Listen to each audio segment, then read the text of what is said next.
अर्रहमान अल्लमल कुरान खलकल इंसान, 3 आयतें। अर्रहमान रहमान अल्लाह रब्बुल इज्जत, अल्लमल कुरान उसने कुरान सिखाया। तीसरे नंबर पर है खलकल इंसान, उसने इंसान को बनाया। मुझे एक बात बताओ, रहमान दूसरे नंबर पर आए थे, उसने कुरान सिखाया। तीसरे नंबर पर आए थे, उसने इंसान को पैदा किया। इंसान को पैदा किया ये तीसरे नंबर पर, कुरान सिखाया ये पहले दूसरे नंबर पर। जब इंसान बाद में पैदा हुआ है तो कुरान सिखाया किसको?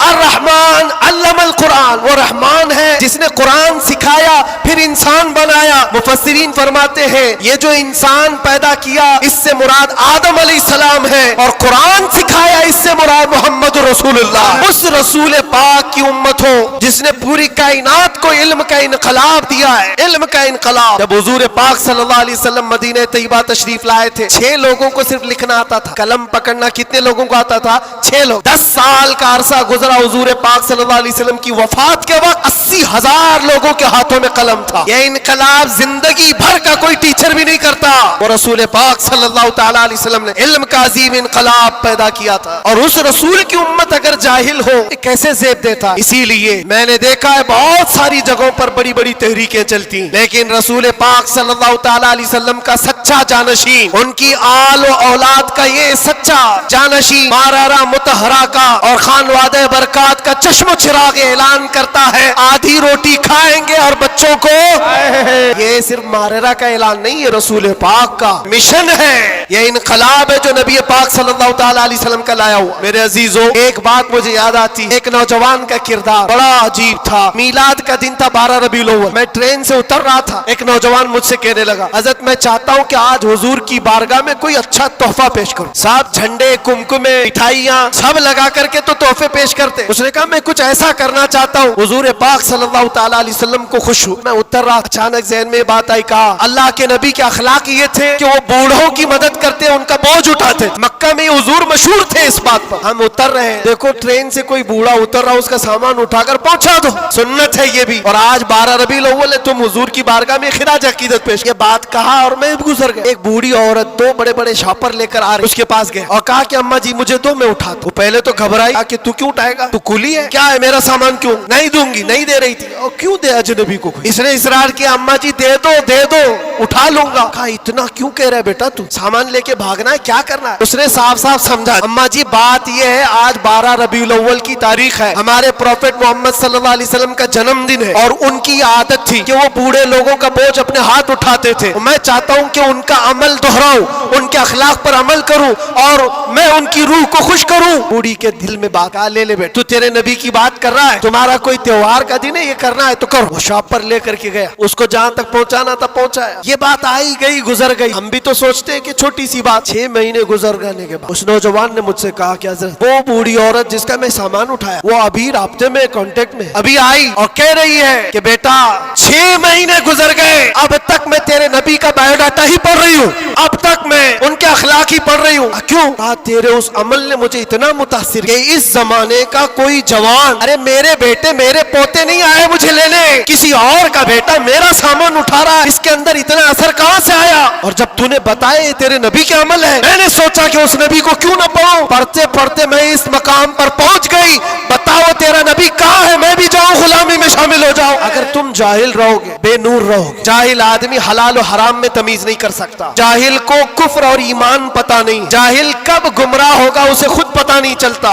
इसलिए मेरे अजीजों, इल्म के बगैर इस्लाम भी नहीं, इल्म के बगैर इस्लाम नहीं। आपको पता है दौरे जिहालत कहा जाता है इस्लाम से पहले वाले दौर, और दौरे इस्लाम, इस्लाम के बाद। इस्लाम और जिहालत तो अपोजिट चीज है, ये कभी एक जगह आ नहीं सकती। आज उम्मत के अंदर हम देख रहे हैं कुछ लोगों को मैंने देखा अंदर, जिनसे पूछा गया पहला कलमा क्या है, तो आए टाएं कर नहीं पता है। तुम्हारे नबी कौन, ये भी नहीं पता। हम तो इस खुशफहमी में चल रहे हैं, जुम्मा में भीड़ है, जलसों में भीड़ है, सबकी टोपी है, सबको आता होगा, खंगालो तो कलमा भी नहीं आ रहा है। यूं ही ये मुसीबतें नहीं आ रही है मेरे, यूं ही हमको डराया और धमकाया नहीं जा रहा है। हजरत सैयदना यूसुफ अलैहिस्सलातु तस्लीम के मुतालिक आप जेल के अंदर 7 साल काट, और 2 कैदी छूटने, 2 कैदियों ने ख्वाब देखा था। हजरत यूसुफ अलैहिस्सलाम ने उनके ख्वाब की ताबीर बताई, एक उसमें मरने वाला था, एक छूटने वाला। कुरान पाक में वाकया मौजूद, जो छूटने वाला था उसको यूसुफ अलैहिस्सलाम ने कहा था कि मैं तेरे ख्वाब की ताबीर बता रहा हूँ, छूट करके जाएगा तू। बादशाह बदल चुका है, जो मुझे कैद में डाला था अब वो नहीं है, मिस्र का बादशाह भी बदल गया। जाना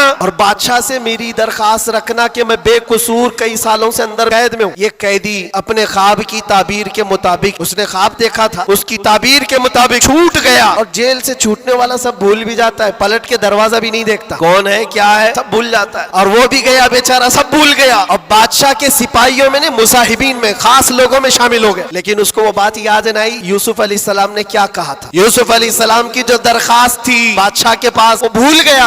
और बाज रिवायतों में फिर 7 साल गुजरे बिना किसी गलती और कसूर के। यूसुफ अलैहिस्सलातु तस्लीम एक दिन रब ताला की बारगाह में रो पड़े, कहा है मालिकुल मुल्क या ज़ल जलाली वल इकराम, तेरा ये बंदा बेकसूर कब तक ये दरवाजों के अंदर कैद रहेगा? क्या मेरे लिए दरवाजे अब खुलेंगे नहीं? तो जानते हो ये ऐसा मकाम रब तबारक व तआला ने फरमाया, ऐ यूसुफ कैद में अंदर गया, अगर तुझे बाहर जाना ही था तो बादशाह से क्यों दरखास्त किया? क्या मैं नहीं था? ये नबियों के लिए है मेरे अजीजों। आला ईमान हजरत यूसुफ अलैहिस्सलाम इस पर फूट फूट कर रोते रहे। हमारा भी यही हाल होना चाहिए। सारे लोगों ने दुआएं, मुझे पता है, और सबसे ज्यादा मैंने हुजूर ताजुश शरिया को और हुजूर अमीन मिल्लत को ख्वाब में बार बार देखा। और हजरत ने अभी मुझसे कहा था कि हम सब परेशान थे, बहुत दुआएं करते थे। मेरे छूटने की दुआएं या मेरे आराम की दुआएं ये अलग मकाम रखती, लेकिन जिस वक्त अंदर जा रहे थे मेरे बिरादर गिरामी भी मौजूद, मैं एक दुआ अल्लाह करीम की बारगाह में ये करता था, ऐ रब्बे जुल जलाल तेरा बंदा है,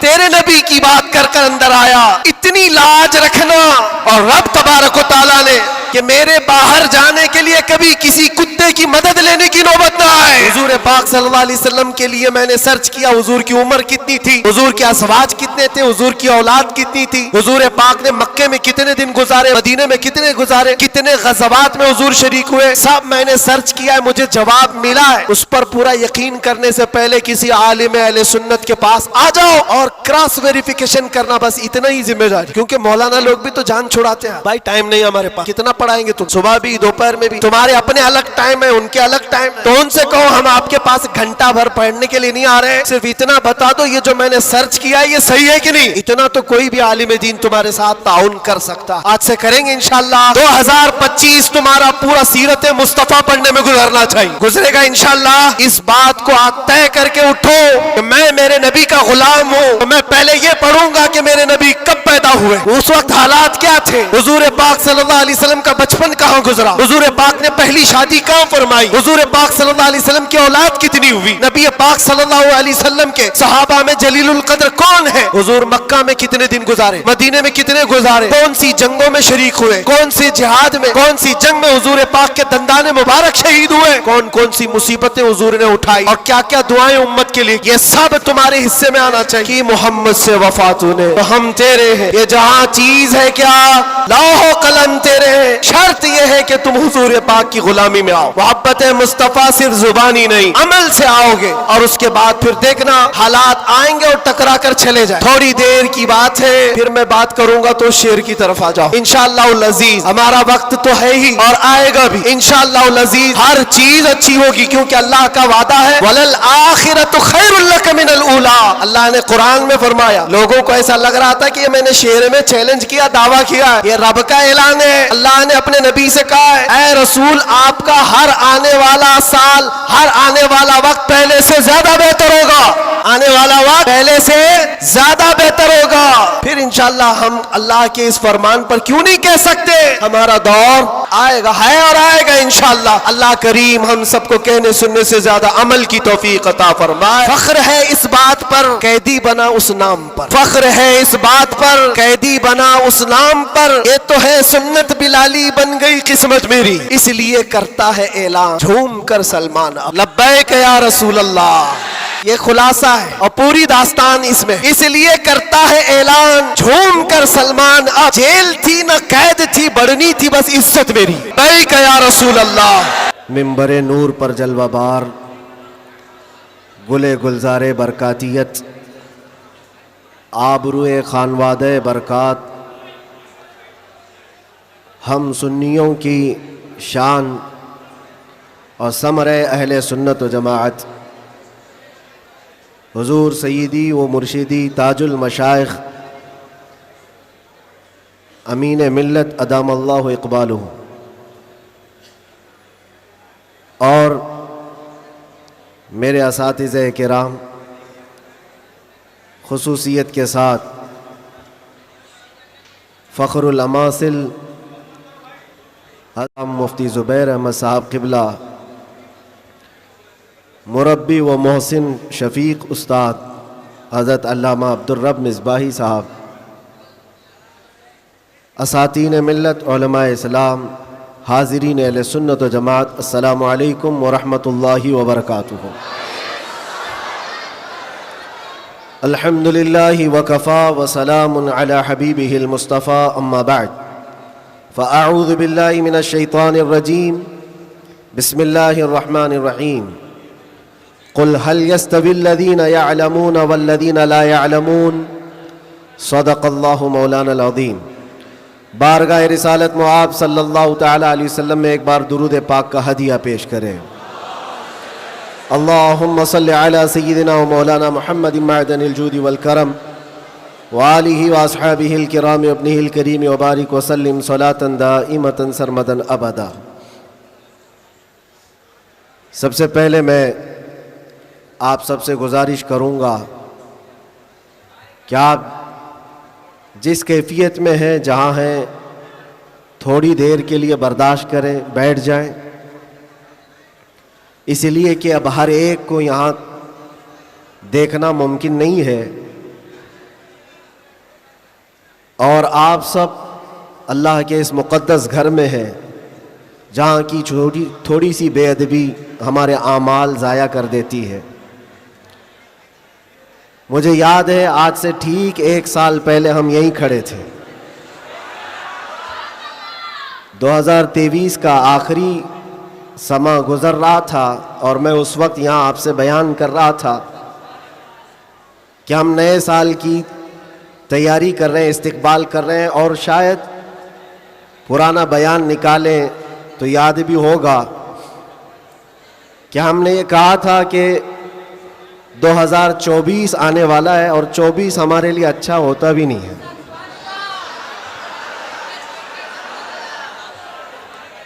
हमने उसको डबल 12 कहा था।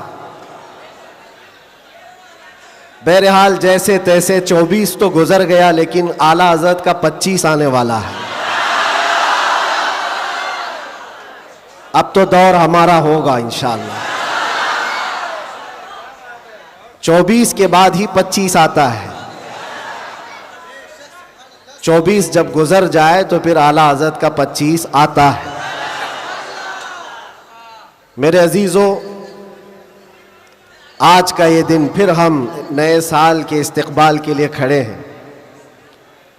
वही हुजूम है, बल्कि उससे कई गुना ज़्यादा।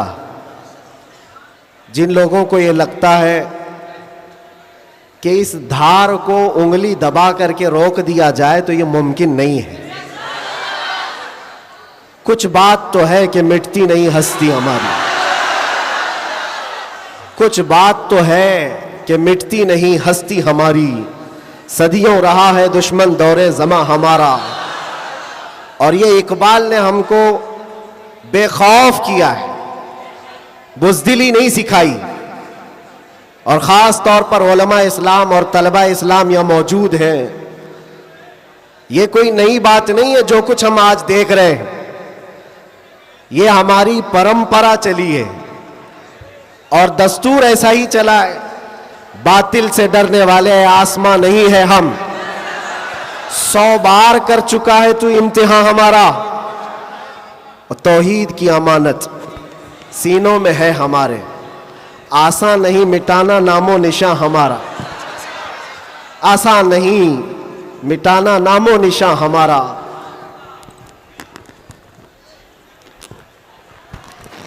मेरे अजीजों, हम अपनी ताकत के बलबोते, अपने मनसब और अपने ओहदे के बलबोते इतनी बड़ी बातें नहीं करते। हम जो बात करते हैं वो ईमानी ताकत के बलबोते, इसलिए कि हमें हमारे बुजुर्गों ने सिखाया है।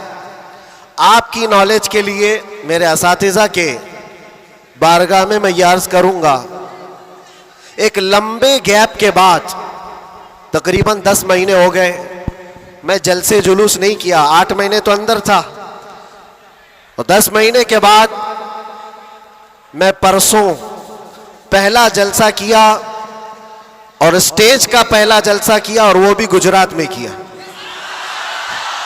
सुभान अल्लाह, सुभान अल्लाह। और कोई ढकी छुपी बात नहीं है कि छुप करके चोरी से किया। मेरे अजीजों, ये मेरे लिए अल्लाह तबारक व तआला का इनाम भी है और तारीख की ये सच्चाइयां हैं। इस्लाम को तुम जहां से रोकना चाहते हो वहीं से ये फैलता भी है। आज जा करके देखो यूरोप, अमेरिका, सबसे कसरत से वहां पर अगर कोई दीन फैल रहा है तो वो इस्लाम है। उसकी वजह क्या है? उसकी वजह भी यही है, इस्लाम की फितरत में कुदरत ने वो लचक दी है, जितना ही दबाओगे उतना ही वो उभरेगा। सुभान अल्लाह, सुभान मैं अल्लाह। अल्लाह की बारगाह में ये दुआ भी करता था कि हमारे दीनी कामों पर कोई फर्क ना पड़े। रब तबारक व तआला ने मेरे लिए जो मैदान कुशादा फरमाया, मैंने अभी 3 दिन पहले के जलसे में, ये बाज़ाहिर वैसे तो सब डरते हैं अभी, उलमा भी और ख़ास तौर पर मेरे असातिज़ा सब इस बात से थोड़े बहुत अपने अंदर सहमते हुए हैं, मुझे लेकर के, मेरी सिक्योरिटी को लेकर के। लेकिन मेरे अजीज़ों, जो बोलने के लिए अल्लाह ने मुझे ज़ुबान अमानत में दिया है, वो जान बचाने के लिए नहीं, दीन बचाने के लिए। क्या बात है, क्या बात है। सईदना सरकार इमाम हुसैन रज़ी अल्लाह ताला अन्हु की बारगाह में भी मैं पिछले साल मारेरा मुतहरा में था, उर्स के मौके पर, और हमारे चाहने वाले बहुत सारे मौजूद, खुसूसियत के साथ मुकर्रिर शहीर सैयद अमीन साहब मुझसे कह रहे थे, आपको लेकर के हम बहुत ज़्यादा खौफजदा रहते हैं, डरते हैं, बहुत ज़्यादा डरते हैं कि आपका होना बहुत ज़रूरी है कौम के लिए, नौजवानों के लिए। उस वक्त मैंने ये बात अर्ज़ की थी, सैयदना सरकार इमाम हुसैन का उम्मत में होना कितना ज़रूरी था। वाह वाह। उनसे बढ़कर के तो कोई ज़रूरी था नहीं, बावजूद उसके सैयदना इमाम हुसैन ने अजीमत का रास्ता इख्तियार किया और करबला के मैदान में पहुंच गए। मैं ये बात यहाँ पर छेड़ा इसलिए कि मैंने 3 दिन कबल ये बात भी कही थी, मुझे टॉन्ट मार करके, ताना मार करके कुछ लोगों ने बार बार ये पूछा था, अंदर भी बाहर भी, कि कैसा लगा अंदर का माहौल, वापस आओगे गुजरात, दोबारा आओगे गुजरात। मैं उस वक्त ये कहा था, हम उनकी नस्ल में हैं जो कैसर और किसरा से भी नहीं डरते थे। क्या बात है, वाह वाह वाह वाह वाह। आपको पता है, आपको पता है, अल्लाह तबारक व तआला की ये जमीन, ये रब्बे जुल जलाल की वसी व अरीज जमीन, जिसको हमने एक ही जुमले में यूं कहा था, पाए मुरा लंग नीस, जमीन खुदा तंग नीस। क्या बात है, वाह वाह। अभी तक तो अल्लाह ने मुझे लंगड़ा नहीं किया है, और जब तक पांव सलामत है हर जमीन पर जाएंगे। और कोई भी गैर कानूनी काम अगर हम कर रहे हो तो डरना चाहिए। देश के खिलाफ, मुल्क के खिलाफ, कानून के खिलाफ किसी गतिविधि में, किसी एक्टिविटी में हम मुलविस हैं तो डर डर करके, सहम सहम करके रहना चाहिए। अल्हम्दुलिल्लाह एक बाल बराबर भी हमारे अंदर डर इसीलिए नहीं आया कि हमने कभी कोई खुफिया प्लानिंग नहीं की है। जो बात करनी है वो नामूसे मुस्तफ़ा की, वो 4 लोगों में भी कहते हैं और 4000 में भी कहते हैं। बेशक बेशक। पहली अब शुरुआत मैं यहां से करता हूं, इसलिए कि आज अगरचे मैं 4-5 दिन से बीमार हूं, लेकिन इतना मजबूत करंट यहां पर मौजूद है। क्या बात है, क्या बात है। इतना मजबूत जो पूरे बर्रे सगीर को करंट सप्लाई कर रहा है। बेशक बेशक। और ये करंट का ट्रांसफार्मर ऐसा है कि यहां से जो सप्लाई होता है वो सीधे बगदाद से आता है। सुभान अल्लाह, और यहाँ से जिसकी तार जुड़ी है वो बगदाद से मदीने पहुंचता है, बेशक बेशक। और जिसकी तार कटी है तो फिर वो बेनूर ही रहता है। मैं आपको बता रहा हूं, शुरू के दिन थोड़ी सी बात कहूंगा, उसके बाद मैं अपने मौजू पर आता हूं। आज से तकरीबन 3 साल गुजर गए होंगे। जगह जगह गुस्ताखियां आप सबने भी सुनी और दिल महसूस कर रह जाता था।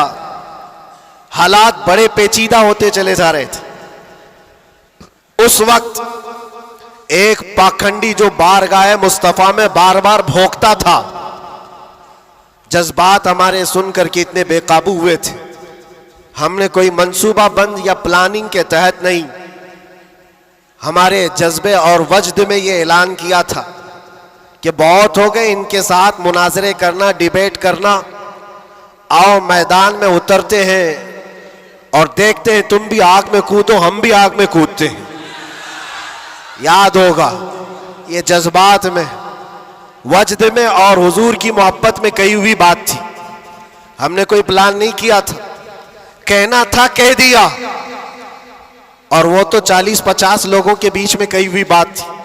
महीने के बाद पता चला कि इस बात को अल्लाह ने पूरी दुनिया में पहुंचाया। क्या बात है, वाह वाह। हर जगह हर इलाके में पहुंचाया, और जिसको पहुंचना था उस तक तो बराबर पहुंची। क्या बात है, क्या बात और फिर बाद में हमको पता चला कि हमने कुत्ते की दुम पर बराबर पांव रखा है। है। वाह वाह वाह वाह। अब सुनिए, मैं ये बात क्यों छेड़ रहा हूं, आज ये बात मुझे अर्ज करनी क्यों पड़ रही है। जज्बात में, वजद में कही हुई बात तो थी, लेकिन जब सामने से जवाब आया कि हाँ हम आने को तैयार हैं, तो फिर सोचना भी हुआ। अब मीटिंग भी होने लगी, सब लोग आने भी लगे, कुछ तो हमें डराने भी लगे, डराए भी थे। क्या होगा तुम्हारा, इतना बड़ा ऐलान कर दियो, जल जाओगे, मर जाओगे, तो करोड़ों मुसलमानों का ईमान क्या होगा। बहुत सारे मामलात थे। मैं उस वक्त फिर सोचने पर मजबूर हुआ। मैंने मेरे बाप के लिए, मेरी माँ के लिए, मेरे खानदान के लिए तो नहीं कहा, उस हक रसूल के लिए कहा जिससे रोशनी तो सूरज भी पाता है। बेशक। आहा। है खलीलुल्लाह को हाजत रसूलुल्लाह की। सुभान अल्लाह, सुभान अल्लाह। अब दिल में ये वसवसे भी तो आते, इंसानी फितरत का तकाजा है। घबराहट भी थी। मैंने बहुत बड़ा ऐलान तो नहीं कर दिया, क्या ऐसी बात होना चाहिए, नहीं होना चाहिए, इस पे तो बहुत सारे तबसरे भी थे। मैंने ये बातें कभी कही नहीं है, इसलिए कि हालात थे, हुए, गुजर गए, लेकिन मैंने कभी कहा नहीं। आज इसलिए कह रहा हूं कि यहां करंट ज्यादा है, क्या बात है, इसलिए कह रहा हूं। उस वक्त घबराहट, वसवसे भी, अलग अलग किस्म की बातें, लॉकडाउन का माहौल अलग, मेरे घर पर अलग पहरेबंदी, ये सारे मामलात में जानते हो मेरे अजीजों, उस वक्त जब कभी घबराहट के शिकार होकर, बेकाबू होकर हम कुछ सोचने के लिए या कुछ मशवरे के लिए इधर उधर निगाहें उठाते हैं, तो हर कोई डरा भी रहा है, अलग अलग मशवरे भी दे रहा है। बड़ी हिम्मत के साथ मारारा मुतहरा के इस अजीम ट्रांसफार्मर पर मैंने कांटेक्ट किया। क्या बात? हुजूर अमीन मिल्लत की बारगाह में मैंने अर्ज किया कि हुजूर बात ऐसी है, नामूसे मुस्तफ़ा की बात है और हुजूर की इज्जत की बात है। गरीब है, फकीर है ये आदमी, मेरे पास ना इल्म की दौलत, ना मेरे पास अमल की दौलत।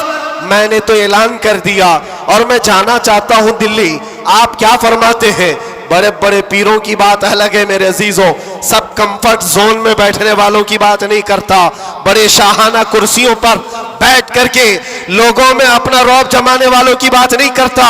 इस अजीम मर्द कलंदर का जवाब आता है, कहते हैं कि बच्चे तूने अपने घर के लिए नहीं पुकारा है, वो मेरे नाना जान की भी इज्जत है, पूरे कायनात की भी, अल्लाह के अजीम रसूल की भी रिसालत, नारे रिसालत, बरकाती दूल्हा, बरकाती दूल्हा, मुहाफिज़े नामूसे रिसालत, नारे तकबीर। वाह। बात यहीं पर खत्म नहीं होती कि अगर कह दिया कि तूने ऐलान कर दिया, अच्छी बात है, जाओ अल्लाह ताला तुम्हारी हिफाजत करेगा, मैं यहाँ बैठकर दुआ करता हूँ। नहीं, इस उम्र में ठंडियों के आलम में कहा कि बेटा तुम वहां से निकलो, मैं मारेरा से अपनी तबर्रुकात लेकर दिल्ली पहुंचूंगा। वाह वाह वाह वाह वाह वाह वाह, बहुत खूब, वाह।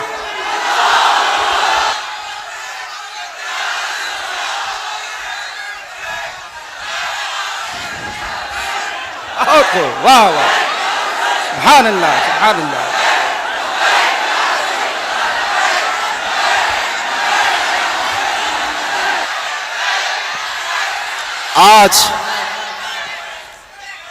आज ये बात इसीलिए अर्ज कर रहा हूं, कैसे आकाओं का बंदा हो रजा, बोल बाले मेरी सरकारों के। सुभान अल्लाह, सुभान अल्लाह। मैंने उसके बाद फोन रख दिया और उसके बाद सबसे कहा कि अब किसी बात की फिक्र नहीं है, अब टेंशन नहीं है, अब कोई फिक्र की बात नहीं और डर की बात नहीं। फिर कहां से किस तरह के तबसरे आए मुझे आज वो याद भी नहीं है, मुझे वो याद भी नहीं है, लेकिन इतनी बात याद है कि उस वक्त मेरे साथ कोई एक अजीम शख्सियत खड़ी थी, हम तो इंतजार में थे और गए भी थे, लेकिन तारीख सबको पता है। मैं अपनी तारीफ के लिए नहीं दोहराता ये बात, मैं अपनी बड़ाई के लिए नहीं दोहराता ये बात, लेकिन ये हक्कानियत को साबित करने के लिए मैं कहता हूं, मैं क्या, हमारे मोहल्ले का 8 साल का बच्चा भी उठ करके ऐलान करे, मेरा रब उसकी मदद फरमाएगा। बेशक बेशक बेशक। क्यों? इसलिए कि वो नामूस मुस्तफ़ा की बात कर रहा है, वो इज्जत रसूल की बात कर रहा है। अजीज़ान गिरामी वक़ार, यही बात हज़रत ने ये फरमाया था कि जलसों में साथ में रहना, हाँ मुकर्रिर है या फिर दीगर माहौल है, तो हज़रत ने एक जुमला अभी 2 दिन कबल फरमाया था कि मीठा मीठा हप हप, कड़वा कड़वा थू थू, ये तो नहीं हो सकता। ये इशारा इस बात पर है मेरे अजीजों, ऐ सुन्नियों, हुजूर की मोहब्बत की बात करते हो तो सिर्फ हुजूर की मोहब्बत हलवा पराठा खाने से नहीं होती, अरे इसमें तो नेज़े भी खाने पड़ते हैं, बेशक तलवारों की साए में नमाजें भी अदा की जाती हैं। बेशक। ये शहादत गए उल्फत में है कदम रखना, लोग आसान समझते हैं मुसलमान होना।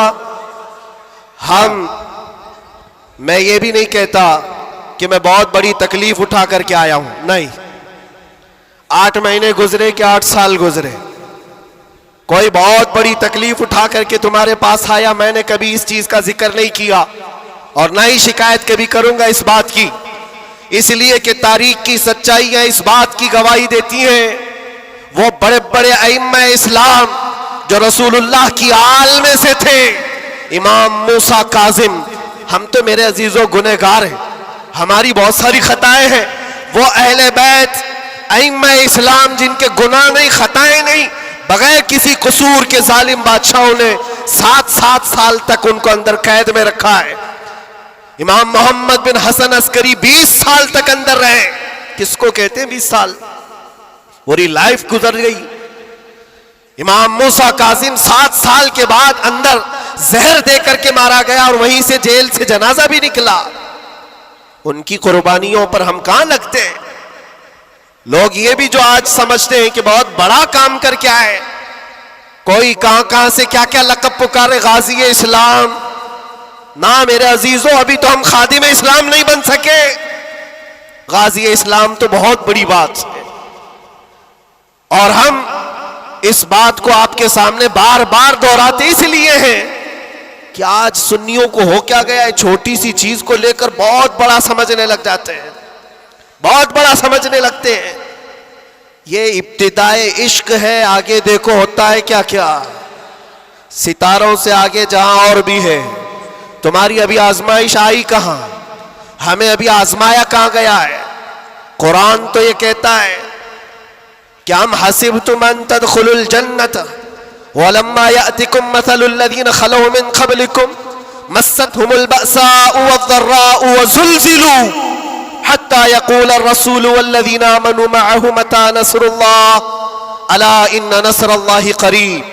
रब ताला फरमाता है, क्या तुम ये सोच कर बैठे हो कि तुम सीधे जन्नत में चले जाओगे और तुमको वैसी तकलीफें नहीं आएंगी जैसे पहले वालों को आई थी।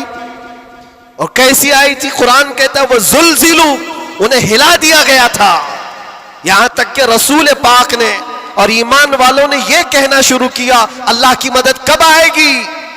फिर रब ताला फरमाता आगाह हो जाओ, अल्लाह की मदद करीब है। हमारी आजमाइशें कहां आई है मेरे अजीजों? कौन सी तकलीफें, कौन सी मुसीबतें? अल्लाह तबारक व तआला ने ठाट बाट से रखा है। हर तरह की सहूलियात तुम्हें आज मिली हुई है। कौन सी नेमत की कमी मौला ने दी है? हर चीज तुम कदम बाहर निकालो कि सारी सहूलियात तुम्हारा इस्तेमाल कर रही है। हम यहां एसी में दिन रात गुजारने वाले हैं, कालीनों पर सजदे करने वाले हैं और मुर्ग मुसल्लम हर दिन खाने वाले हैं। तुम्हें कहां पता है अभी कि आजमाइश कहते किसे, तकलीफें कहते किसे? मैंने तो सिर्फ एक चक करके देखा है 8 महीने में, फिर अंदाजा हुआ। चखा है बस, चक करके आए कि 8 महीने पत्थरों पर उन्होंने सुलाया था तो लगता कैसे है? कैसे लगता है? खाना और पानी के लिए जो आज हमारे इर्द गिर्द लोग हाथ धुलाएं, रुमाल दे पोंछने के लिए, हर चीज की खिदमतगार हो, और जब वहां बदतमीज लोग और जालिम लोग लाइन में खड़े करके सूखी रोटियां देते हो तो फिर अंदाजा होता है लगता कैसे है। ये छोटी सी चीज हमने चक करके देखा है। वो रोटियां देखी जिससे इंसान का गला कट सकता है। मेरे अजीजों, ये सब बातें इसलिए अर्ज कर रहा हूं कि अभी इम्तिहान बाकी है हमारे। अगर नामों से मुस्तफा की बात करते हो तो फिर इन सब चीजों के लिए तैयार रहो, इन सब चीजों के लिए तैयार रहो। और एक बात मैं बताता हूं, ये बाहर मजमों में बैठ करके बात करना बहुत आसान है और अंदर तकलीफें सह करके फिर ये बात करो। मेरे अजीजों, कभी कभार घबराहट ऐसी होती थी, कुछ कैदी लोग आकर कहते थे कि सच में अल्लाह है? ऐसे सवाल, अल्लाह है, सुनता है? और उस वक्त कोई आयत उनको बताने में भी हमें ऐसा लगता। एक कैदी से मैंने कहा इन्ना मअल उसरि युसरा, हर तकलीफ के बाद आसानी अल्लाह का वादा है। झट से उसने कहा मौलाना 16 साल हो गए, अभी कब आएगी वो आसानी? हमारे पास क्या जवाब है? ये तकलीफें सह करके फिर आयतों पर यकीन करना, ये बहुत बड़े कमाल की बात। यहां बाहर बैठ करके जो तसल्ली की बातें करें, मेरे अजीजों, बहुतों को हमने देखा है, बहुतों को जान भी देंगे, गर्दन भी कटा देंगे, बहुत सारी बातें। इसी से अंदाजा हो जाता है जो सुबह बिस्तर नहीं छोड़ सकता वो क्या गर्दन कटाएगा? जो नमाज के लिए अजान को लब्बैक नहीं कहता, वो जान की बात कहां है? एक डंडे से सारी चीजें भाग जाएंगी, सब निकल जाते हैं इधर उधर। मैं सब की बात नहीं करता। आजमाइशें जिस वक्त आएंगी मेरे अजीजों, इस्तिकामत ये किसी छोटे मोटे चीज का नाम नहीं है। अल्लाह ताला फरमाता है इन्नल्लज़ीना क़ालू रब्बुनल्लाह सुम्मा इस्तक़ामू, बेशक वो लोग जिन्होंने ये कहा हमारा रब अल्लाह है, फिर उस पर जमे रह गए, ततनज़्ज़लु अलैहिमुल मलाइका, उन पर फिर फरिश्ते उतारे जाते हैं, फरिश्ते उतारे जाते हैं। मेरे अजीजों, यहां बड़ी बड़ी बातें कहने के लिए मैं नहीं खड़ा, बस इतनी बात कहूंगा कि हालात के तनाजुर में जो आज तुम्हारे लिए सबसे बड़े चैलेंजेस हैं, उसमें तुम्हें खरे उतरने की जरूरत है। तुम सिर्फ अपने मोहल्ले के नुमाइंदे नहीं हो। ये जो सरों पर टोपियां और दाढ़ियां हैं तुम्हारे चेहरों पर, तुम किसी मस्जिद के ही मुसल्ली नहीं हो, बल्कि पूरी कायनात में अल्लाह ने तुम्हें खैर उम्मत बनाया है। सब इंसानों के लिए तुम रहबर हो, रहनुमा हो। तुम्हारे अखलाक हर कोई आज देख रहा है। तुम एम्बेसडर हो किसके? रसूल पाक के। तुम तर्जुमान हो अखलाक रसूल के। अगर आज तुम नहीं उठोगे और ये अखलाक नहीं दिखाओगे तो इससे सिर्फ तुम्हारे घर का नहीं, पूरे दीन इस्लाम का, आगे आने वाली नस्लों का बहुत बड़ा खसारा है, बहुत बड़ा नुकसान है। नौजवानों से मैं बार बार ये अपील करता आया हूं ऐ नौजवानों उठो, उठो, वो घर न हश्र न होगा फिर कभी, दौड़ो के जमाना चाल अपनी चल गया है।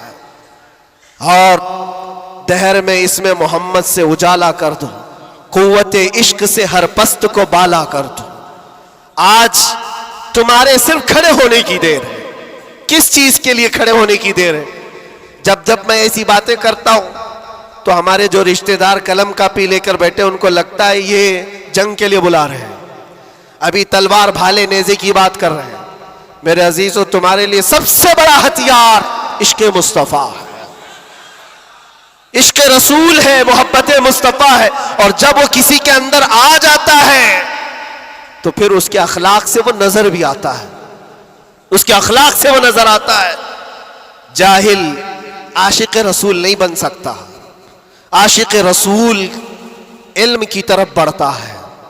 जाहिल और ऐसा बदअकीदा जो दावा करता हो हुजूर के गुलाम होने का, अगर उसकी जुबान में सच्चाई नहीं है तो वो आशिक रसूल है ही नहीं। अल्लाह के नबी सल्लल्लाहु ताला अलैहि वसल्लम ने फरमाया, मेरे गुलामों में से जितने हैं, अगर कोई मुनाफिक हो तो मुनाफिक के अंदर दो आदतें जमा नहीं हो सकती। हुजूर पाक सल्लल्लाहु अलैहि वसल्लम फरमाते हैं, दो आदतें मुनाफिक के अंदर नहीं आ सकती। वो कौन सी दो आदतें हैं? अच्छे अखलाक। ये अच्छे अखलाक, ये सिर्फ हंस करके मिलना, इसको अच्छे अखलाक नहीं कहते, वो बहुत लंबी इसकी एक तशरीह है। अच्छे अखलाक मुनाफिक के अंदर नहीं आ सकते। और दूसरी चीज, अल्लाह पर तवक्कुल और रसूल की हर बात पर यकीन, ये मुनाफिक के अंदर नहीं आ सकती। मैं आपसे पूछता हूं, अल्लाह रब्बुल इज्जत की हर बात पर आपको यकीन है? रसूल पाक के हर फरमान पर यकीन है? बेशक, बेशक। अगर यकीन है तो ये जुबान से बोलने की बात क्या है? फिर तुम्हारा अमल कहां है? इसीलिए सैयदना अबू बकर शिबली रहमतुल्लाह ताला अलैह सिलसिला कादरिया के बड़े बुजुर्ग हैं, गौसे पाक के दादा पीरों में आते हैं। आप कहते हैं मेरी जिंदगी का सबसे कठिन सवाल, सबसे मुश्किल सवाल ये है, अगर किसी ने मुझसे पूछ लिया क्या तुम हुजूर पाक सल्लल्लाहु अलैहि वसल्लम से मोहब्बत करते हो, वो कहते हैं मेरे लिए सबसे कठिन सवाल है। अभी मैं पूछूं तो सब हाथ भी उठाएंगे, सब उठा देंगे। हुजूर पाक सल्लल्लाहु अलैहि वसल्लम से मोहब्बत है यानी सब चिल्ला के बोलेंगे है। लेकिन हजरत अबू बकर शिबली कहते हैं ये मेरे लिए इसका जवाब सबसे मुश्किल है। कहा इसमें क्या मुश्किल है? आप फरमाते हैं अगर ना कह दिया तो ईमान चला जाएगा, अगर ना कह दिया तो ईमान चला जाएगा, और अगर हां कहूं तो मेरे अमाल उसके मुताबिक नहीं, झूठा पड़ जाता हूं, दिल मलामत करेगा। जुबान से तू रसूल पाक की मोहब्बत की बात करता है, कहां है तेरे अमल? अजीजा ने गिरामी वकार, ये दो आदतें मेरे आका फरमाते हैं मुनाफिक के अंदर नहीं आ सकती, अच्छे अखलाक और अल्लाह उसके रसूल पर यकीन कामिल। यकीन से ही तो आरी होता है मुनाफिक, यकीन उसका खत्म हो चुका होता है। यहां अभी लक्की ड्रॉ शुरू हो जाए और चीट पे चीट होते रहते, हर साल होते रहते, फिर भी उसमें घुसते भी रहते। लाख का 2 लाख बनाना है, अभी देखो कितने आ जाएंगे। और कैसे कैसे चीटर लोगों पर यकीन करते हैं। और 2-4 लोगों ने बोल दिया कि नहीं मेरा भी डबल हुआ है, सब आ गए, लाइन लग जाती है, कई कई 100 करोड़ खा करके चले जाते हैं। इन पर तुम्हें यकीन है? और मुस्तफा करीम सल्लल्लाहु ताला अलैहि वसल्लम ने फरमाया, तुम सुबह अपनी नींद को छोड़कर, बिस्तर कर छोड़कर अपने घर से वजू करके मस्जिद की तरफ निकल कर आए, 2 रकात नमाज अदा कर लिया।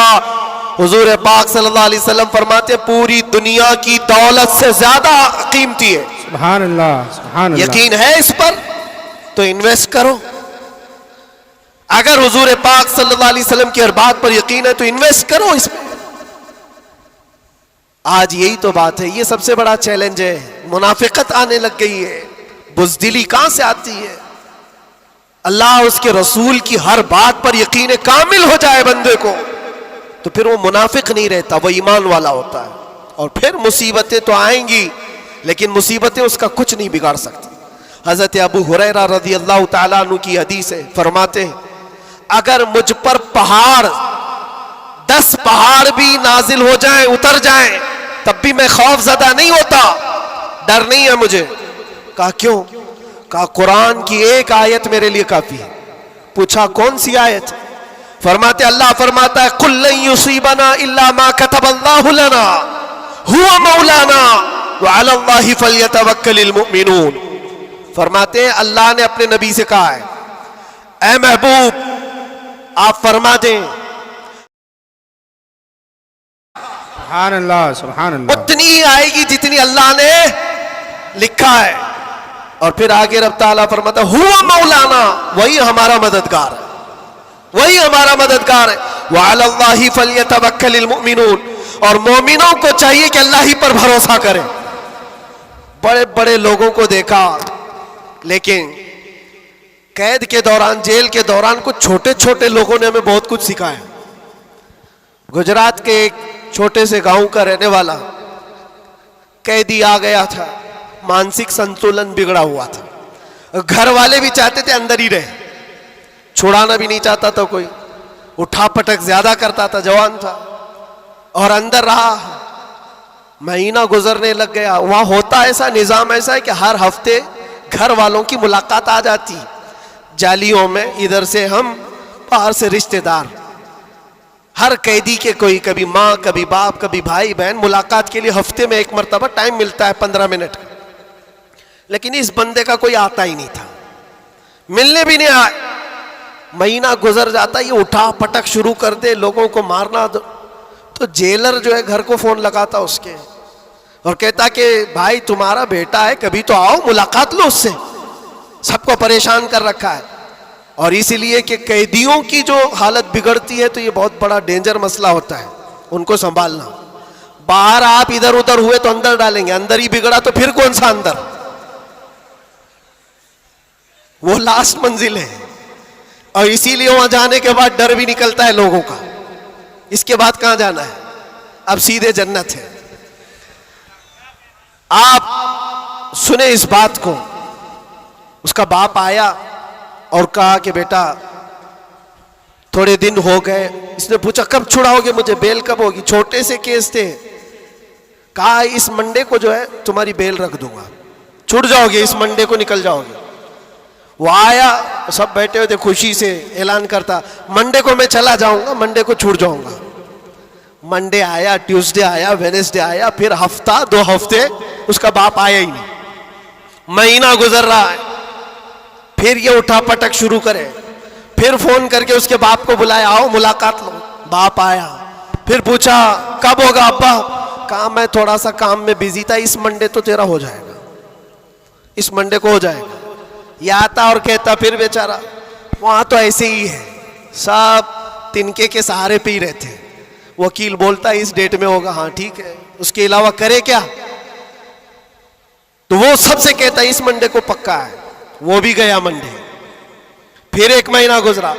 ये 6 महीने उसका बाप हर मंडे को ही बोलता था, बार बार आए, तवज्जो चाहता हूं। और हालत ऐसी हो गई 6 महीने के बाद, वो बाप से मिलकर के अंदर आ रहा है, सारे कैदी खुद ही बोलने लगे इस मंडे को है ना तेरा। उसके बोलने से पहले ही कहते इस मंडे को बेल है ना तुम्हारी, जमानत होने वाली है। उसको हर्ट हो गया, तकलीफ हो गई। जब दिल पर किसी के चोट लगती है तो टूटे हुए दिलों की बहुत जल्दी सुनी भी जाती है। उसने झल्ला करके कहा था, गाली दे करके कहा था, क्रिमिनल था, गाली दे करके कहा था सबको, तुम लोग मेरा मजाक उड़ा रहे हो, मेरे बाप की वजह से या जेलर की वजह से मैं अंदर नहीं हूं। मेरा खुदा इतने दिन का लिखा है और जिस दिन लिखेगा तुम सब देखते रहोगे, मैं चला जाऊंगा। क्या बात है, वाह वाह। हमने सोचा ये कहां से इतना बड़ा ईमान आया। और इत्तेफाक से शनिचर के दिन वो अपने बाप से मिलकर के आया था, उसको चिढ़ाया गया था और वो बिफर करके इस तरह की बात किया था। और मंडे के दिन उसका बाप जमानत का बीड़ा लेकर आ ही गया और वो हंसते खुशी से जा रहा था और कहा मैं नहीं कह रहा था, मेरा खुदा जब तक लिखा हुआ है तब तक मैं यहां रहूंगा, किसी के बाप की ताकत नहीं हमें अंदर रखने की। इसीलिए मैं कहता हूं मेरे अजीजों, जो भी मुसीबतें आएंगी, हमारा अकीदा है अल्लाह ने फरमाया उतनी पहुंचेंगी जितनी अल्लाह ने लिखा है, और मददगार भी वही है, मददगार भी वही है। मैं इससे कबल भी आपके यहाँ एक बात सुनाया था हजरत सैयदना यूसुफ अलैहिस्सलातु तस्लीम के मुतालिक। आप जेल के अंदर 7 साल काट लिए और दो कैदियों ने ख्वाब देखा था। हजरत यूसुफ अलैहिस्सलाम ने उनके ख्वाब की ताबीर बताई थी। एक उसमें मरने वाला था, एक छूटने वाला था। कुरान पाक में वाकया मौजूद है। जो छूटने वाला था उसको यूसुफ अलैहिस्सलाम ने कहा था कि मैं तेरे ख्वाब की ताबीर बता रहा हूं, छूट करके जाएगा तू, बादशाह बदल चुका है, जो मुझे कैद में डाला था अब वो नहीं है, मिस्र का बादशाह भी बदल गया है, जाना और बादशाह से मेरी दरखास्त रखना कि मैं बेकसूर कई सालों से अंदर कैद में हूं। ये कैदी अपने ख्वाब की ताबीर के मुताबिक ही, उसने ख्वाब देखा था, उसकी ताबीर के मुताबिक छूट गया। और जेल से छूटने वाला सब भूल भी जाता है, पलट के दरवाजा भी नहीं देखता, कौन है क्या है सब भूल जाता है। और वो भी गया बेचारा, सब भूल गया। और बादशाह के सिपाहियों में ने मुसाहिबीन में, खास लोगों में शामिल हो गया। लेकिन उसको वो बात याद नहीं आई यूसुफ अलैहिस्सलाम ने क्या कहा था। यूसुफ अलैहिस्सलाम की जो दरखास्त थी बादशाह के पास वो भूल गया। और बाज रिवायतों में फिर 7 साल गुजर गए बिना किसी गलती और कसूर के। यूसुफ अलैहिस्सलातु तस्लीम एक दिन रब ताला की बारगाह में रो पड़े, कहा है मालिकुल मुल्क या ज़ल जलाली वल इकराम, तेरा ये बंदा बेकसूर कब तक ये दरवाजों के अंदर कैद रहेगा? क्या मेरे लिए दरवाजे अब खुलेंगे नहीं?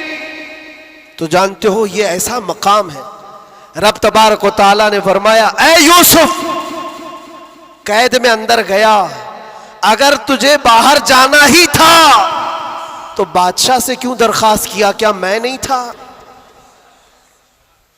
ये नबियों के लिए है मेरे अजीजों, आला ईमान है। हजरत यूसुफ अलैहिस्सलाम इस पर फूट फूट कर रोते रहे। हमारा भी यही हाल होना चाहिए। एक बात मुझे अल्लाह तबारक व तआला का इनाम है, मैं ये अर्ज करता हूं यहां पर गुफ्तगू, मैं जो चीजें शुरू किया था इसको यहां स्टॉप करता हूं। सारे लोगों ने दुआएं की, मुझे पता है, और सबसे ज्यादा मैंने हुजूर ताजुश शरिया को और हुजूर अमीन मिल्लत को ख्वाब में बार बार देखा।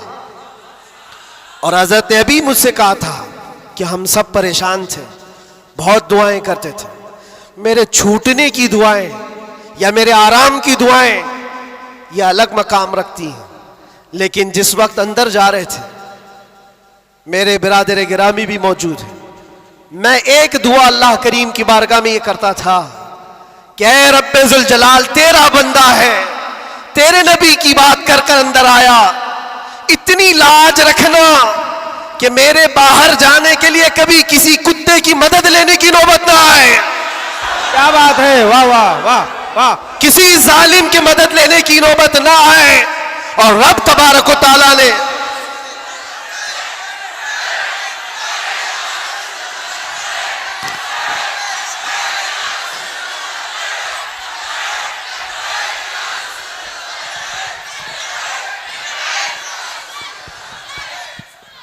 इस बात की वजाहत भी कर दूं, बहुत बड़ी जिम्मेदार शख्सियत मौजूद है, मेरे अल्फाज का मैं जिम्मेदार हूं जो कुछ कह रहा हूं। और लोगों को फिर ये लगता है ये इतना सब हो जाने के बाद फिर भी कुत्ता कहते हैं, ये कुत्ता कुत्ता इनकी जुबान पे क्यों आता है?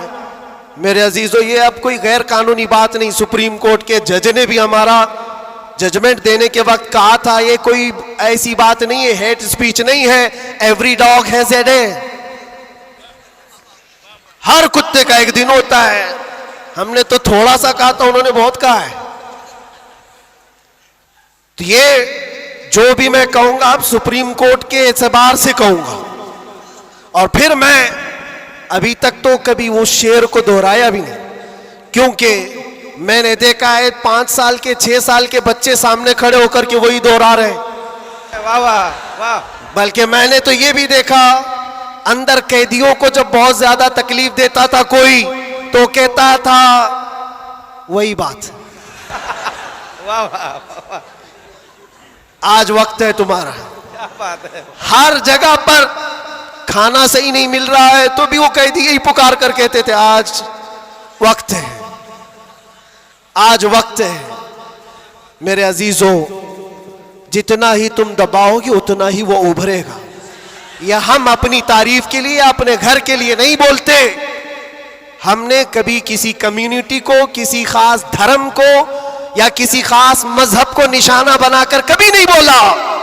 हाँ, मेरा यह मिशन है कि जो हुजूर पाक सल्लल्लाहु ताला अलैहि वसल्लम की इज्जत के लिए उंगलियां उठाएगा तो हम उसका जवाब,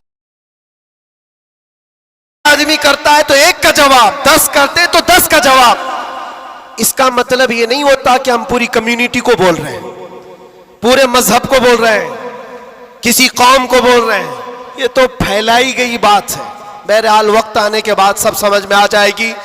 आज जिस चीज के लिए ये कॉन्फ्रेंस रखी गई है, तालीमी बेदारी कॉन्फ्रेंस, मेरे अजीजों, ये इतनी बड़ी वक्त की जरूरत, मैं आपको क्या बताऊं, इस्लाम शुरू ही हुआ है इकरा कहते हुए।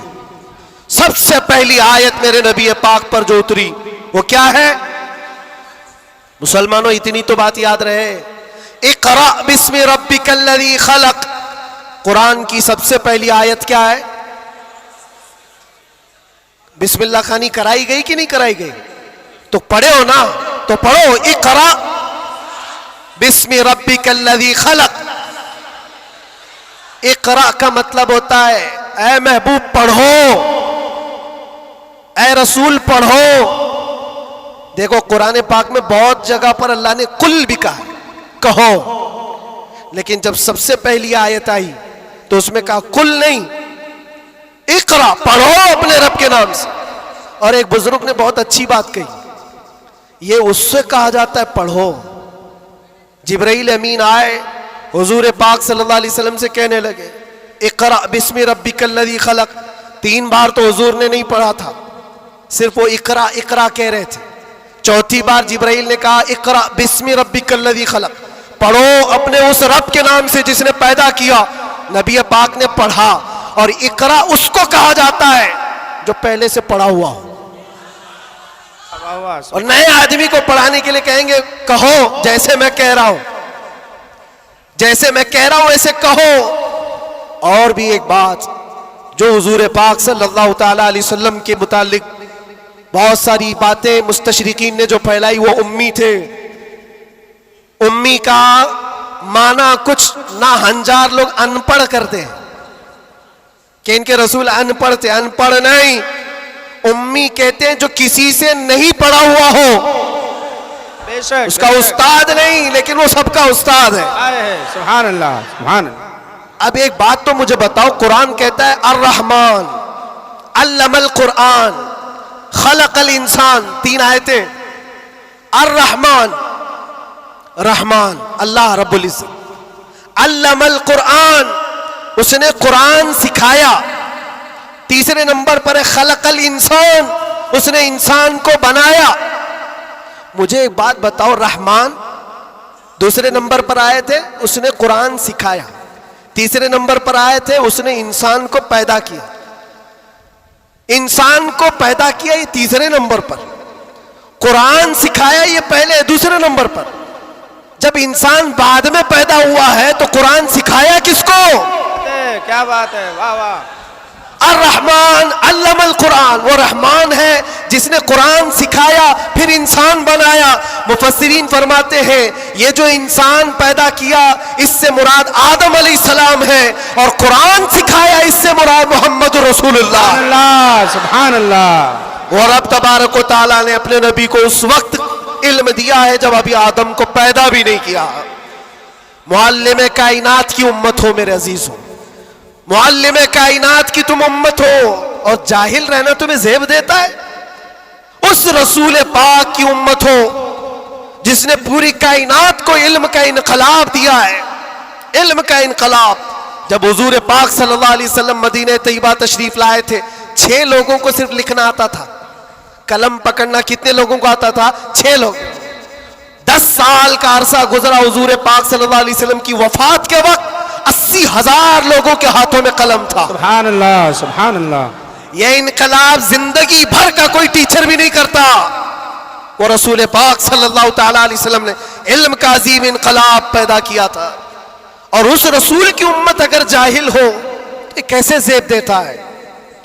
इसीलिए मैंने देखा है बहुत सारी जगहों पर बड़ी बड़ी तहरीकें चलती, लेकिन रसूल पाक सल्लल्लाहु ताला अलैहि वसल्लम का सच्चा जानशीन, उनकी आल व औलाद का ये सच्चा जानशीन मारारा मुतहरा का और खानवादे बरकात का चश्म चिराग ऐलान करता है, आधी रोटी खाएंगे और बच्चों को।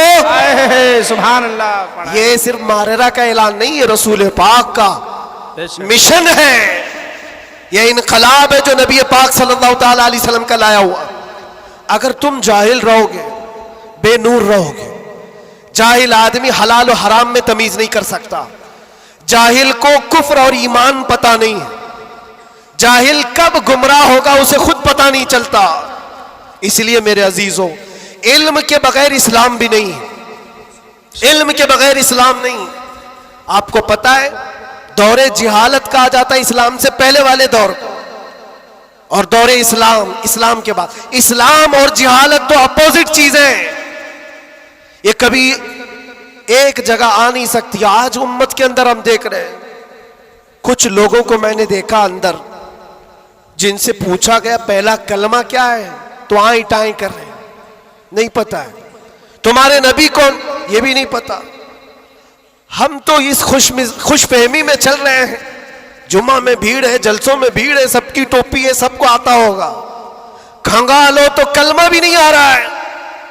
यूं ही ये मुसीबतें नहीं आ रही है मेरे अजीज, यूं ही हमको डराया और धमकाया नहीं जा रहा है। तुम्हारे अंदर इल्म की दौलत हो तो तुम अपने रब तबारक व तआला की जात पर यकीन कामिल के साथ जियोगे। आज दुलमुल यकीन के साथ जो जीते वो जिहालत की वजह है, जिहालत है। और जो जिस तरह हाँकना चाहे आज हाँक रहा है तुम्हें। इल्म की तरफ आओ, इल्म की तरफ। हर बच्चे को आज पढ़ा लिखा हुआ होना जरूरी है, हर बच्चे को। और जब हम इल्म की बात करते हैं तो कुछ लोगों को ये लगता है मौलाना सिर्फ मदरसों में ले जाने की बात करते हैं, मदरसों में ले जाने की बात करते हैं। इल्म सिर्फ मदरसों की बात नहीं है। इल्म को जो फर्क किया गया है ना, ये दीनी इल्म है, ये दुनियावी इल्म है। अभी आपसे मैं पूछूं दीनी इल्म क्या है, दुनियावी इल्म क्या है, आप यही कहेंगे कुरान, हदीस, फिका, ये सारे दीनी इल्म है। साइंस, ज्योग्राफिक, फिजिक्स, केमिस्ट्री, ये दुनियावी इल्म है। ये गलत सोच है, गलत कॉन्सेप्ट है। दीनी और दुनियावी इल्म इस तरह से फर्क नहीं किए जाते।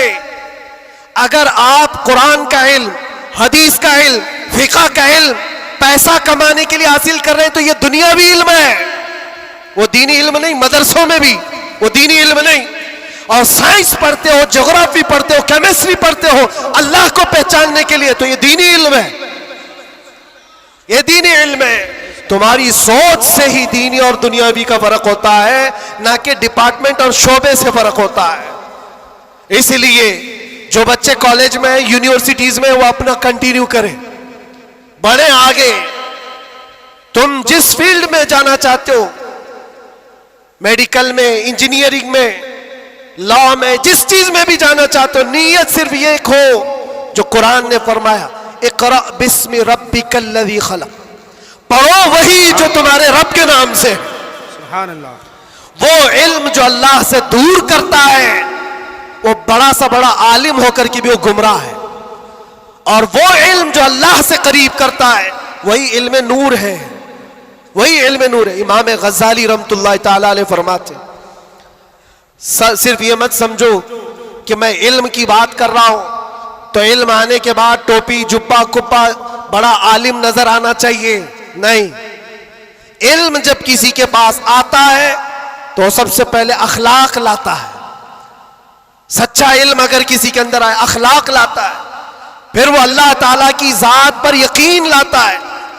क्योंकि कुरान कहता है इन्नमा यख्शल्लाह मिन इबादिहिल उलमा, इल्म वाले ही अल्लाह से ज्यादा डरते हैं।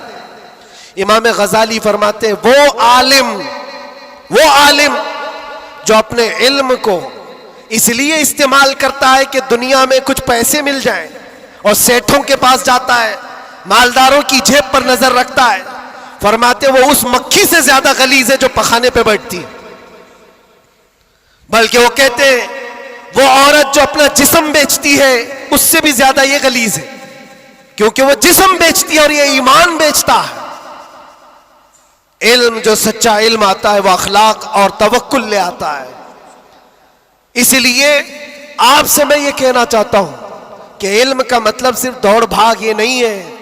कोई भी कॉलेज मिल जाए, कोई भी यूनिवर्सिटी मिल जाए, कोई भी मदरसा मिल जाए, तुम्हारा टारगेट ये होना चाहिए वो इल्म मुझे मिले जो मुझे मेरे रब की पहचान दिलाए, मुझे मेरे रब की पहचान दिलाए। और जब अल्लाह रब्बुल इज्जत के नाम से कोई शुरू करता है, मेरे अजीजों, बड़े बड़े इनकलाबात आते, बड़े इनकलाबात आते हैं। ये आज दुनिया छुपा छुपा कर रख रही है। हमारे दामन में उलमा की कमी नहीं रही इस्लाम में कभी।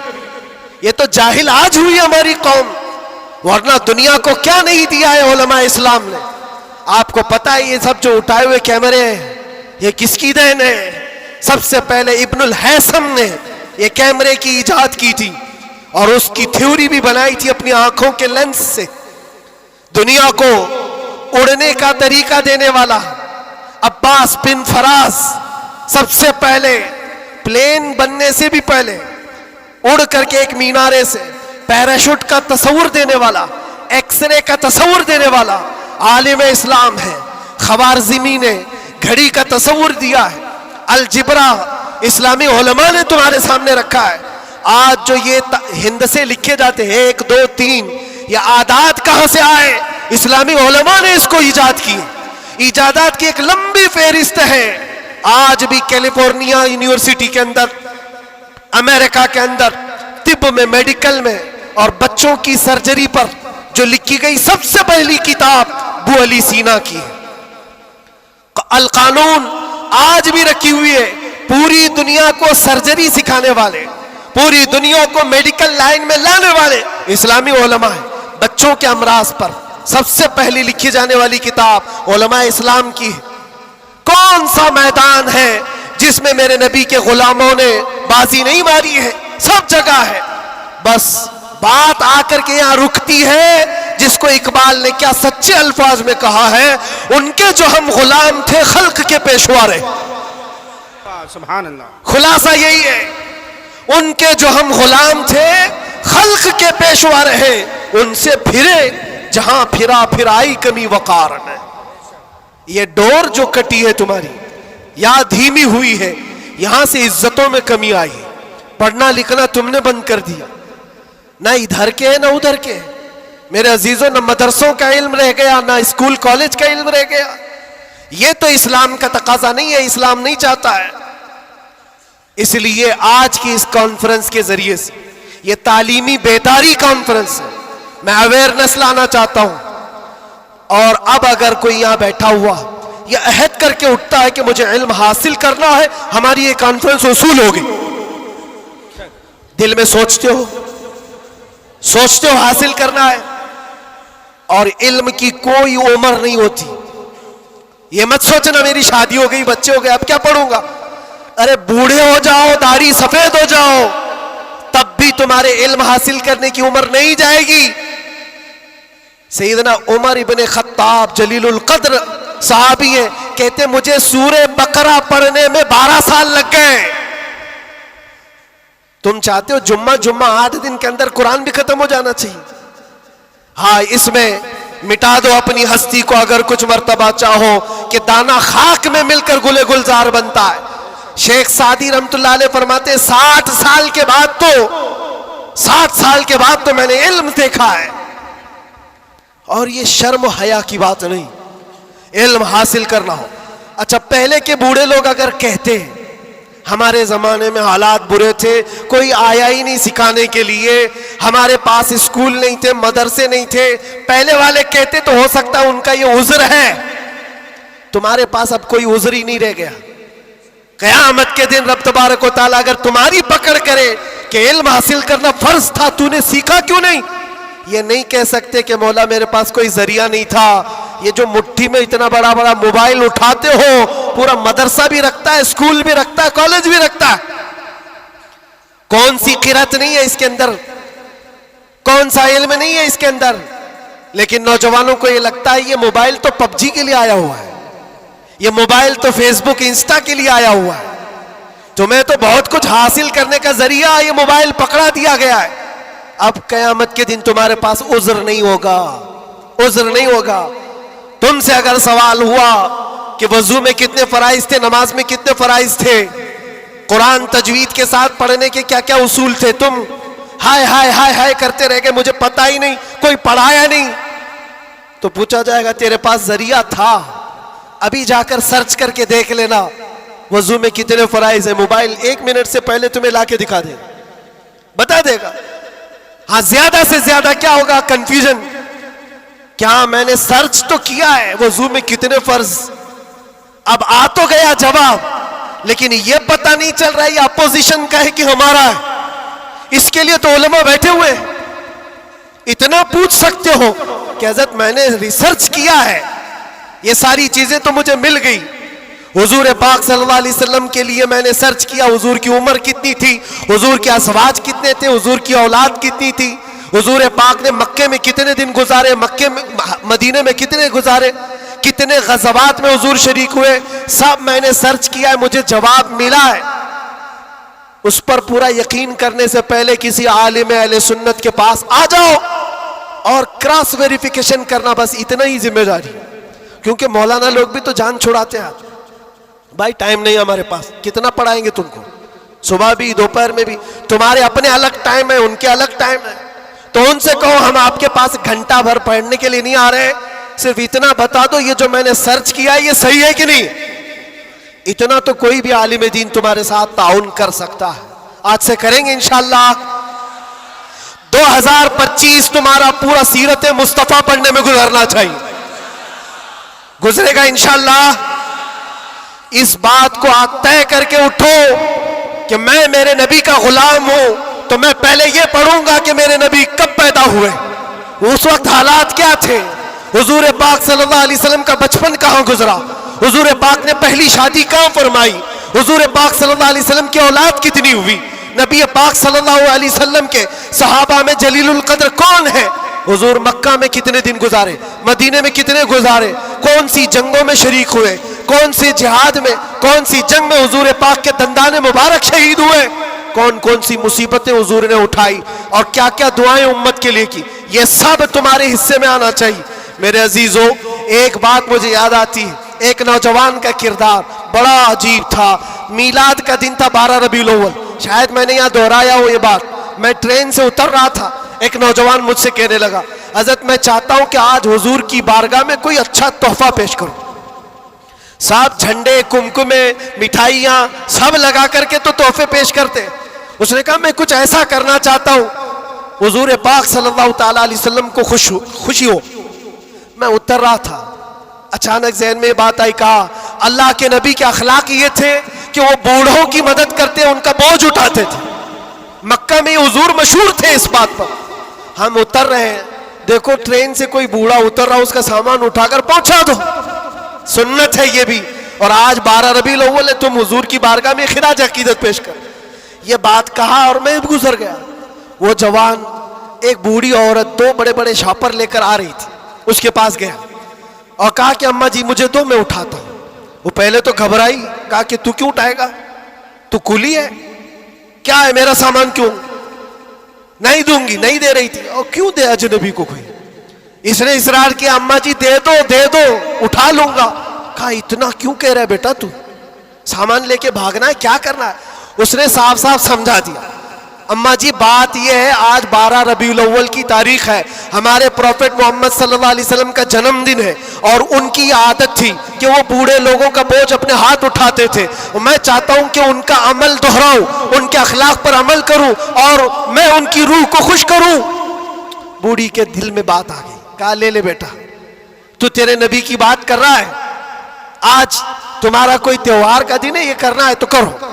वो शॉप पर लेकर के गया, उसको जहां तक पहुंचाना था पहुंचाया। ये बात आई गई, गुजर गई। हम भी तो सोचते हैं कि छोटी सी बात है।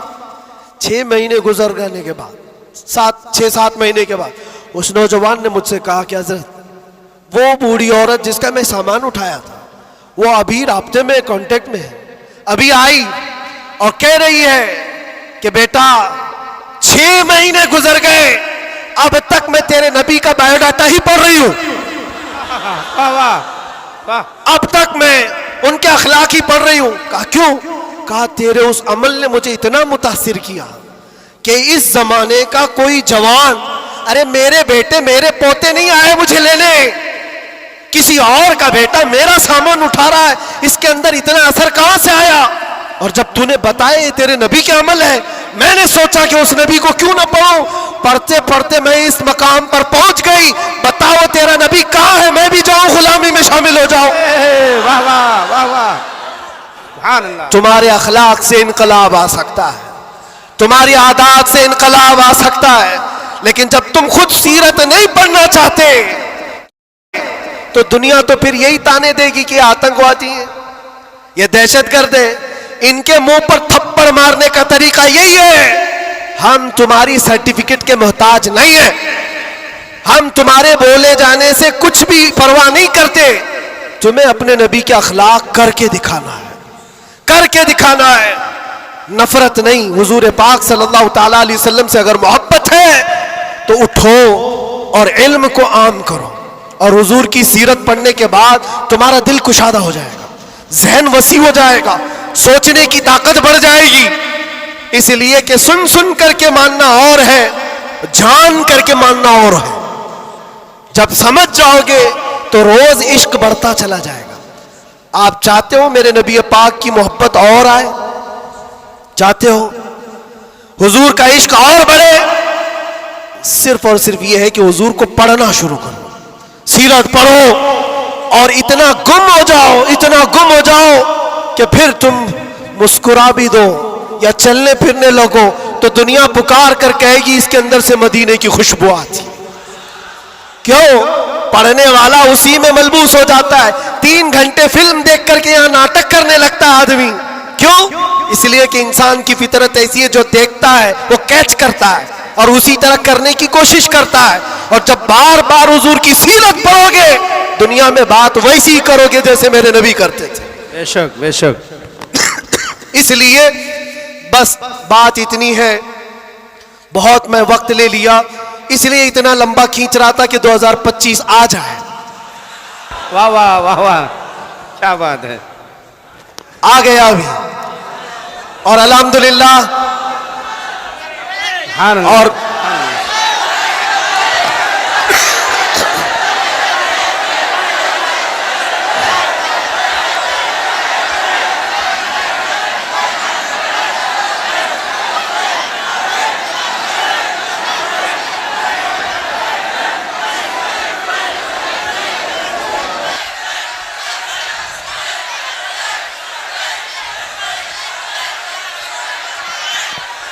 अल्लाह तबारक व तआला इस आने वाले साल को हम सब के लिए खैर और बरकत वाला साल बनाए। बला और मुसीबतों से अल्लाह हम सबको नजात रखे और इस पूरे साल को अल्लाह ताला हम सब के ईमान और अकीदे में जिला अता करे। बात वही मैं दोहरा कर ख़त्म करता हूँ मेरे अजीज़ों, 24 को जाना था, चला गया, और आला हज़रत का 25 को आना था। वाह वाह। और इंशाअल्लाह 25 में ये सिक्का चलेगा इंशाअल्लाह। और फिर कहोगे आई नहीं हुकूमत, सिक्का नया चलेगा। आलम में रंग बदला सुबह शबे विलादत। मुस्तफ़ा करीम सल्लल्लाहु अलैहि वसल्लम के आशिकों के लिए ये साल हरा भरा हो जाए। मौला करीम की बारगाह में ये दुआ भी करते हैं कि रब तबारक व तआला इस आने वाले साल को हम सब के इल्म का साल बनाए, हम सब के अखलाक का साल बनाए और इनकलाब का साल बनाए। और जो आयत अल्लाह ने फरमाई उस वादे के मुताबिक, इन्ना मअल उसरि युसरा, हर तकलीफ के बाद आसानी है, हर तकलीफ के बाद आसानी है।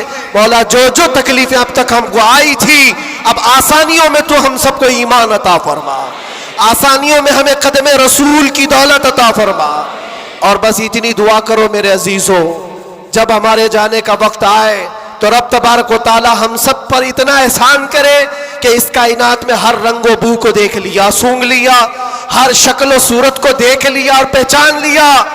बस ये आंखें तरसती हैं इस बात के लिए, कुछ ऐसा कर दे मेरे किरदिगार आंखों में, हमेशा नक्श रहे रुए यार आंखों में। उन्हें न देखा तो किस काम की है ये आंखें, कि देखने की है सारी बहार आंखों में। रब ताला की बारगाह में दुआ करो, मौला तेरा ये बंदा तुझसे आज ये इल्तिजा करता है, इस नए साल की बरकत में दुनिया मिठाइयां तकसीम कर रही है, हमें इनाम में तू दीदार रसूल अता फरमा दे। इस आले रसूल की बरकत से मौला मरने से पहले हमें जियारत मुस्तफ़ा नसीब फरमाए। वो शक्ल सूरत मुस्तफ़ा जो आंखों में बस जाए तो दुनिया का हुस्न हेच हो जाए।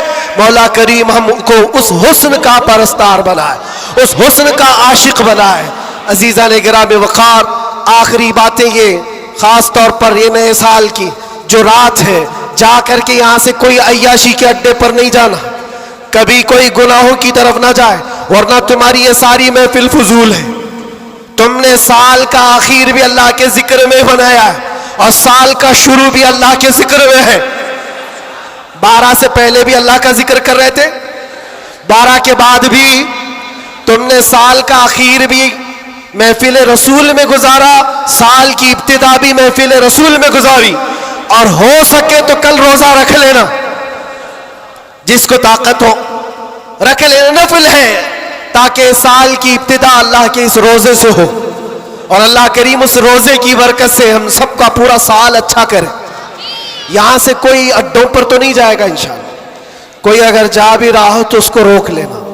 आज की रात दुनिया अय्याशियों के अड्डे सजाई है, रात भर यहां पर शराब आम हो चुकी होगी, जिना और क्लब और बार सब सज गए होंगे, लेकिन क्या ये तुम्हारे लिए अल्लाह का एहसान और इनाम नहीं है? क्या उन करोड़ों में से अल्लाह ने उठाकर तुम्हें अपने घर में बिठाया? और एक बात याद रखो, एक बात याद, मुझे किसी से मिलना है तो दिन में मिल लेता हूं, टाइम कब देते हैं, दोपहर में आ जाओ, शाम में आ जाओ, लेकिन कोई खास होता है तो ही रात के 12 बजे मिलता है। बहुत रात में खास लोगों से ही मिलने का मौका निकाला जाता है, वरना तो सबको टरका दिया जाता है। मेरे अजीजों, रात के 12 बज रहे हैं और रब ताला तुम्हें अपनी मुलाकात के लिए यहां बुलाया, यह बख्शिश के लिए बुलाया गया है, यह रहमत के लिए बुलाया गया है। तो यहां से झोलियां भर करके जाओ और दुआओं की कबूलियत के लिए मुस्तजाब दावा शख्सियत हमारे पास है। रसूल पाक सल्लल्लाहु ताला अलैहि वसल्लम की आल मौजूद है और यकीनन आज की महफिल पर मैं देख रहा हूं, ये जो रंग जमा हुआ है, ये जो भीड़ है, ये जरूरी नहीं सिर्फ इंसानों की भीड़ है, ये जरूरी नहीं है कि सिर्फ लोगों की मदनपुरा वालों की भीड़ है। तुम तो पहचानते भी नहीं कितने अल्लाह के फरिश्ते आते हैं महफिलों में, तुम जानते भी नहीं। ये रब तबारक व ताला की रहमत के फरिश्ते आते हैं और ये महफिलों को हल्का ना लो मेरे अजीजों, ये महफिलें हल्की ना समझो। यहां से बख्शिश के वादे होते हैं, कितनों की दुनिया बदल दी जाती है, कितने तो यहां से तौबा करके उठते हैं, कितने तो इल्म का अहद लेकर के जाते हैं। इसलिए मुझे ये यकीन है अल्लाह की जात से कि आज 2025 की हमारी ये पहली महफिल को मौला ताला 100 बार बारावर फरमाएगा और इश्क़े रसूल की दौलत अता फरमाएगा, इश्क़े रसूल की कमाल की दौलत अल्लाह हम सबके सीनों में अता फरमाएगा। और बाकी रहे जो हालात, उससे डरना नहीं है, जमे रहना है, खड़े रहना है और नामूसे मुस्तफ़ा पर किसी से समझौता नहीं करना है। और कोई गैर कानूनी काम भी जज्बात में आकर के उछल कूद करने से नहीं होता, होश व हवास के साथ, होश व हवास के साथ। हुजूर पाक की मोहब्बत सिर्फ और सिर्फ जोश से नारे लगाने का नाम नहीं है, होश व हवास के साथ खड़े होना और दुनिया को जवाब देना। हम भी जो ये बोलते हैं, लोगों को ऐसा लगता है सिर्फ जोश में बोलते हैं, ये सिर्फ जोश में बोलते हैं। हाँ बोलते थे, लेकिन अब होश में भी बोलते हैं, होश में भी बोलते हैं और डर करके नहीं, डर करके नहीं, बल्कि इसलिए कि हुजूर पाक सल्लल्लाहु ताला अलैहि वसल्लम की उम्मत की खिदमत करनी है, हुजूर के नामूस के लिए काम करना है। इसलिए आप भी होश से काम लेंगे, कोई भी सर फिरा उठ करके अलग ऐसी वैसी हरकत ना करें। हुजूर की मोहब्बत यकीनन इम्तिहान लेती है, लेकिन अपने आप को हिलाकत में डालने की इजाजत भी नहीं देती, अपने आप को या कौम को हिलाकत में डालने की इजाजत नहीं देती। अब ये बात, नारे तकबीर, नारे रिसालत। आप बैठे रहे, आप लोग बैठे रहे।